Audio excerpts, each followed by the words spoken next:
I am extremely dysregulated, and I'm probably saying that in a very regulated way. Um, so I'm just going to talk about it. So the idea for this week's episode was talking about really hard things with children, like the hurricanes that have been happening, the wars that are happening, things that are just really scary and scary for adults, but also um, like it affects adults. And so how does that affect our kids and our students?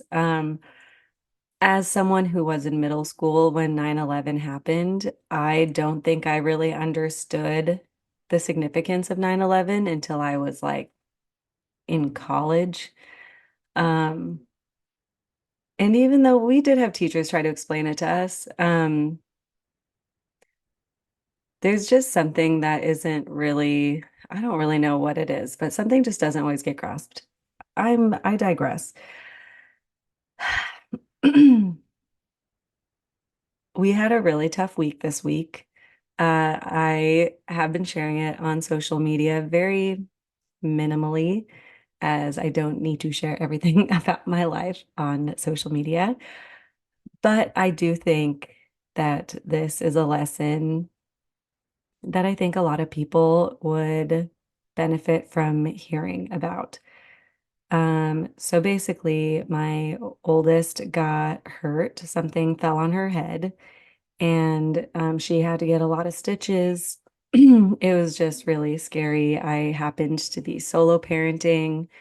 Um, just, I mean, my partner was like in the air when all this happened. I had to call neighbors to come and help, and an emergency room visit later.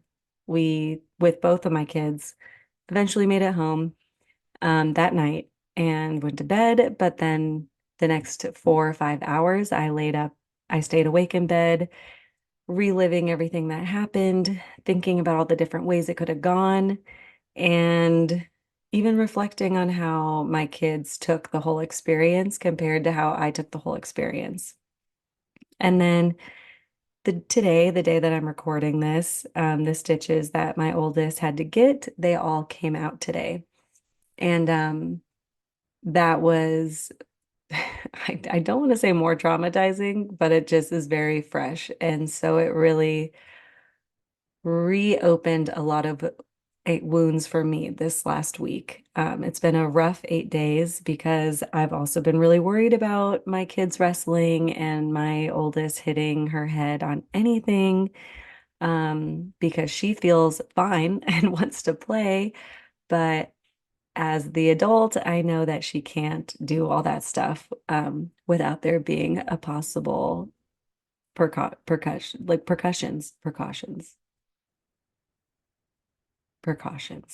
Um, so it's been okay. So these moments that were happening were very extreme, one of a kind moments. And I feel like both of my kids handled this whole thing so well because all of the little moments leading up to it, we've practiced. We talk about what it means going to the doctor. We talk about shots. I don't ever lie to them about something not hurting. Um, and I also don't tell them how I'm going to feel during a shot because what their perspective is going to be a lot different than mine. And I simplify things for them to be able to understand what it is, as they don't have the same intellect that I have. However, to describe that. Okay. So, for example, like when we go for checkups and they might have to get boosters or flu shots or whatever, those are things that we talk about before we plan it. We kind of have some social stories that go over. We just talk about things in a very honest, open way. And then I try to give them strategies to, going through things that are painful because in life we do get hurt. We do go through painful things and we do have to find strategies that support, whatever we need. Um, and so that is what we have been really focusing on just in general with small children. And so when this accident happened, it was very much, how it kind of like put us to the test of everything that we've done before. How do we support them through this scary moment? How do we make sure both kids feel love and support during something that's so scary? And and yeah, so we did a pretty good job. I would like to think so. Um So during this, they did have a lot of questions of like, why are other people in the hospital? Like, did other people have the same thing happen? And I also used this as a reason of why we have all the rules that we have, because I tell them a lot. I'm like, my job is to keep you safe. And I can't, I keep you safe with, I don't have a lot of rules, but I do need you to listen to the rules that we do have. And we talk about, like not running into the street. And it's not just that. We say, you don't run into the street because cars are on streets and cars don't always see little kids in the street. And that's not good. And we practice, before we cross the street to look. If we car is coming, we practice making eye contact with the person and seeing if they're waving us to go. Um, we talk about all those things so they can understand why there are rules, why we're trying to be safe, and all that stuff. Um, and why I'm telling you this entire story is because I also want to talk about when there are natural disasters in the world and people get hurt and people are scared and people, need help. Because that is something that happens on a minor scale every day. And we can always be practicing being there for each other and supporting each other and, accommodating each other to whatever the other person needs. And so that is something that um, I just feel like if you practice every day how to teach your child, to feel regulated when they're dysregulated, or to regulate themselves, it could be very beneficial in the long run when big things do happen. And I guess talking about natural disasters, I do want to explain and to my child's incident or accident, um, is that knowledge is like what we're seeking. So I used to be so afraid of natural disasters, of like earthquakes and hurricanes. I mean, don't get me wrong, I still am, but I had a fear that I would say like an uncontrollable fear where like panic attacks would happen. And what changed that was that I took a class in college that was called Natural Disasters, and it taught us all about natural disasters. It talked about landslides and earthquakes and tsunamis and hurricanes and tornadoes, like everything. And even though a lot of it is, especially like earthquakes, like you don't really know that an earthquake's about to happen, but understanding, what is happening during an earthquake, the safety protocols we all now know because of the earthquakes the world has experienced, and just, I mean, things like that. It it makes it so less scary. And that is how my child felt in the emergency room. They described everything that they were doing to her with the appropriate amount of detail that she needed to understand what was going on. They didn't just say, hold still, this is going to hurt a little. They sat there and explained how things were going to go. They made it fun. They also taught her. And I'm not saying you have to make what is happening around the world fun, because there are just also really bad things happening, unfortunately, always happening. Um, but being able to talk about it and learn about what actionable steps that we can do could be is very beneficial for you and your kids. Um, there was something else I wanted to talk about. I guess if I can give you some tips on how to talk about really big, scary things. Um, and again, what I mean by practicing every day, I mean really trying to connect things that are happening to other things that are happening. So like today we were getting into the car to go to preschool. And there was a plane and it was really loud. And I think the wind had it going on like a different track because we really only hear it if it's really windy and then planes come towards us instead. But it was super loud. And so I was looking around kind of like, whoa, where is that coming from? Why is that so loud? We're not usually outside for a lot of planes.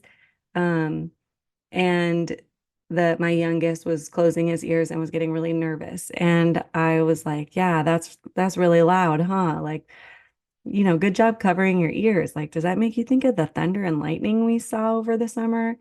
And just kind of have conversations about it, um, which really gets their brain working. And I think it kind of helps through the dysregulation of like how to, regulate yourself, which brings me to the beginning of how this whole thing started, of me saying how dysregulated I feel right now. Um, It was rough. We got home and I we watched a movie. We watched like a full movie and a half. Um, I just chilled out, made some snacks, kind of tried to do some active playtime with the kids that did not involve anything super active as we were all very tired. Um, And then at some point, I was just having such a hard time. I eventually asked my partner if he could come down and switch with me as he was working. I did wait till the end of the day, but he came down and I went straight to the room, my own room, threw some pillows around. I tried to scream into a pillow. That never seems to work as much as I want to scream into a pillow. It just never works for me. Throwing pillows and like hitting things that are soft really help.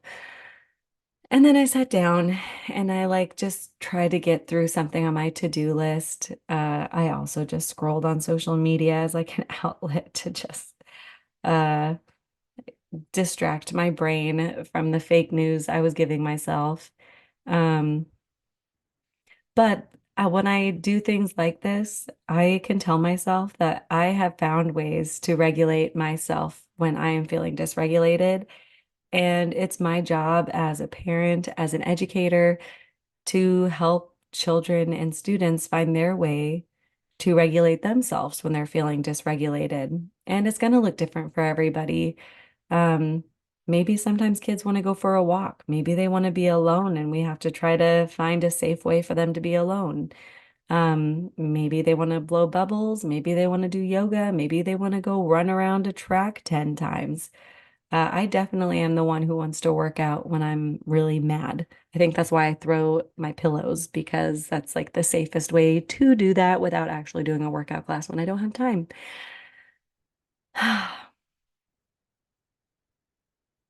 I don't even know if this podcast episode is going to be any good.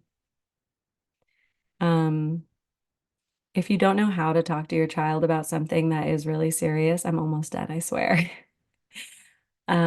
Write it down. Write down like an outline, like you're doing a paper, like a social story. I love social stories, and they just put my mind in such a easy place of like, okay, this is what's happening. This is what that means. You know, this is what you can do. And then for this is what you can do, it's like, do you need a break? Do you want to find a way to help? Do you want to keep talking about it and learn more? Do you want to stop talking about it? Giving all those options so kids can understand, where they are in this decision making, in this, being an active participant in the community is so important. Um, so yeah, it's been a crazy week. So I am not, again, I'm not entirely sure why I thought this podcast episode should be recorded right now, but it just felt like I needed to talk that out so you can hear that even though I, preach parenting techniques all the time, teaching strategies, how to talk to kids, how to regulate everyone. That doesn't mean I don't get dysregulated. That doesn't mean I don't yell at my kids sometimes. That doesn't mean that like I don't get so mad at them that I have to like, well, if you want to scream into a pillow, throw a pillow. Um, so be easy on yourself. Make sure that you're setting boundaries that keep you regulated and step out if you need to step out. If people can safely be sitting somewhere, step out. Turn on the TV and step out. No one's giving you a medal for not watching any screen time today. Um, get regulated, go back in and find a puzzle to do. Kids just want to actively play with you so bad. Okay, seriously, that's it. Thank you for being here. And thanks for coming to my therapy session with myself. And I know tomorrow is going to be a better day after I get a good night's sleep. Okay. Inclusion starts with you, and I just want to help. Bye.